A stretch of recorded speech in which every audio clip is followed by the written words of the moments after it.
10 years ago, a little probe blinked its way into silence, and everyone wrote it off as space junk. Then last month, the ghost came back on the net, a single cold ping from a moon that should not have been able to talk. We packed our bags, burned fuel, and followed that whisper into the dark. We went because the universe had started a sentence and left the period hanging, and because some of us are built to finish what's been started. I can still see the probe before we ever found its signal, grainy footage from an old archive, the first eyes humanity strapped to that icy world. The camera shakes a little. The tech was cheaper then, the transmission choked by distance, and the image turns, finds a horizon of reflective planes that look almost like glass. There's a mechanical beep, a timestamp, and then a tilt that suggests something off-camera. For 10 years, the recording was a quaint relic, a museum piece about mission failure. Then, one night, my console lit up with a routine that wasn't routine, a local ping from a frequency only the probe should have used. Someone on the network said, joking at first, either the probe got tired of being lost or someone's playing with old toys. 10 hours later, I found myself aboard the Argosy with a crew that smelled like old coffee and new hope. The moon, we called it K-17 because naming celestial bodies is for committees, and committees are slow, sits where maps say there should be little more than frozen rock. But the archival data hinted at anomalies, thermal flickers that didn't fit geology, acoustic echoes on the landing footage that no wind should have made. It felt less like a place and more like an unanswered question. The ping we detected was not a full handshake. It was a hello in Morse code for attention, enough to be true and not enough to be safe. We dropped into orbit on a trajectory that made fuel men wince. The Argosy vibrated underfoot like an animal that remembered it was once wild. Issa, who still held the mission patch from her first deep space flight folded into her flight glove, watched the scope with the quiet of someone who trusts instruments the way others trust prayer. I ran cameras and kept an eye on the archival footage in picture, a ghost watching for its own shadow. The descent window was small. The weather models predicted microbursts of charged ice that could chew a hull, so we planned to land at the edge of a frozen basin that the old footage called the Mirror. It was named for its surface, which reflected sunlight in sheets like fractured glass. We set up the camp under a sky that looked wrong, stars pinched by the low horizon glare, auroras that leaked sideways instead of upward. The first air tasted metallic.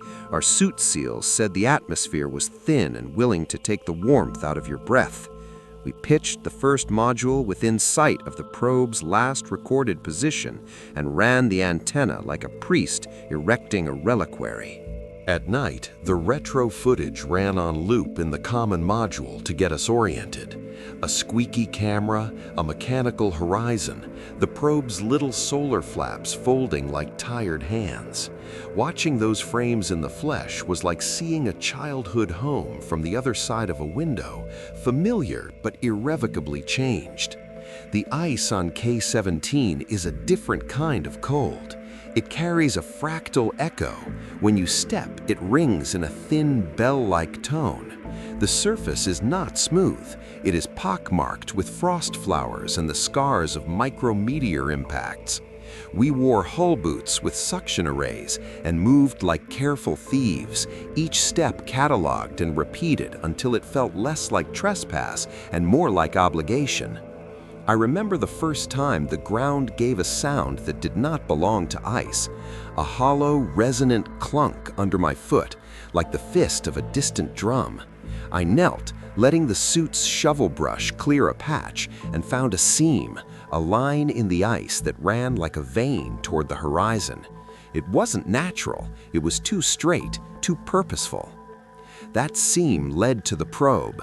The little machine lay half submerged in frost. Its antenna snapped, but its case cracked open like a book left in rain. We lifted it with slow mechanical reverence. The probe's casing was pitted with crystalline formation and a fine dust that clung like gray ash. There were no obvious scorch marks. Whatever had silenced it had not been a violent end. We hauled it back to camp and set about our work: diagnostics, data recovery, cataloging. The old memory banks were partly corrupted, but there were new logs, brief, episodic bursts recorded long after its disappearance, and they were the same frequency that had pinged us. Someone, probe or something pretending to be it, had been awake for years and whispering into the dark. We followed the log timestamps and tracked the internal temperature oscillations. The probe had a habit of waking at intervals, recording environmental harmonics, and then going quiet, like a sleeping animal rising to listen to the wind. The pattern suggested a slow tuning, as if the probe were attuning itself to something larger. On the third day, Issa pointed at spectral lines in the data and laughed like someone who had found a joke written in a foreign script. "This isn't natural," she said. "These are modulations. The environment is echoing back structured signals. That's intent." Intent is a heavy word when you deal in gear and geology. We used it sparingly and always with caution. The seam under the ice wasn't only a groove. It widened into a rift that opened like a mouth and revealed darker things below. Strata of glassy material that shimmered with an inner light. We followed that rift, the probe's last coordinates a breadcrumb trail. The light below moved with the slow patience of something that had been left on and forgotten. Our lamps made the glass sing in thin tones. Vibrations crawled up our gloves and settled in our bones. The more we probed, the more we found fractions of structure, curved ribs semi-buried in frost. Lattice work that intersected in repeating patterns, and a geometry that was decidedly not geological. If you go looking for alien in the dark, you must prepare to have your vocabulary fail. We called it architecture because anything else felt too much like pretending the universe had not been writing in a hand we could barely read. The shards of structure looked like panels but scaled wrong, with filigree that suggested purpose rather than ornament. Some surfaces carried etchings like tiny bas-reliefs, repeating motifs that at first glance looked like symbols, and then, when you stared, resolved into something like antenna arrays or sound chambers. The probe's recordings picked up resonances when we tapped the panels, not the hollow noise of a dead thing, but a keyed response that shifted pitch with our tap frequency. The panels did not have to be alive to be interactive. They simply obeyed physics in ways we had not expected. We mapped a cavern that opened like a cathedral beneath the ice. It went deep and then deeper, and the air grew thinner not by pressure, but by density of something else, a lattice of crystalline growth that absorbed light and re-radiated it in a slow, patient spectrum. The old probe's pings had been intermittent because it had found and responded to these resonances. We were following a conversation we had only half understood. It was on the fifth day, while we were cataloging a ring of filigree around a central shaft, that the construct answered us back. Roach, who had a habit of talking to machines like they were old drinking buddies, tapped a lattice with a gloved knuckle. The structure hummed, a low chorus that crawled into the suit speakers and rearranged the hairs on my neck. The probe, sitting on a table inside camp, picked up the vibration and translated it into an electrostatic chirp we could decode. On screen, the chirp resolved into a waveform that repeated at intervals, almost like language. Issa froze like someone who had been waiting to be called by name. We tried to speak back the way the probe had. We sent modulated pings into the shaft, simple pulses, then patterned sequences, then an attempt at a binary exchange. The lattice accepted and then returned packets that did not map cleanly into our symbols, but carried coherence. These were not random echoes. There was pattern, nested pattern, and a fractal patience to the replies. The more we spoke, the more the constructs lit in arcs, like veins filling with slow electricity. Our excitement was tempered by a sense of wrongness. The construct did not feel hostile, it felt alien in the most literal sense, indifferent to our nervous categories of good and bad. It was a mechanism answering physics. Our presence was an unusual input. The probe had been listening and in some way learning. For years it had been waking to the rhythms of the lattice and trying to record them. Then something had changed. A deeper note in the chorus had begun to repeat, and the probe attempted to mirror it before going dark. Its last log was a successful mirror and then a fatal silence. We debated whether to push deeper or seal our camp and go home with what we had recovered. There were scientific, financial, and ethical reasons to stay and to leave. The argument for returning was tempting. We had footage, a quarry of artifact, and the world back home would pay for these secrets in research grants and reputations. The argument for staying was equally compelling. The lattice's responses accelerated as we fed it complex patterns. It was learning our syntax, or at least the syntax of our signals. Who were we to cut off a conversation in mid-sentence? On the night we decided to follow the shaft further, the auroras folded and stacked like written pages.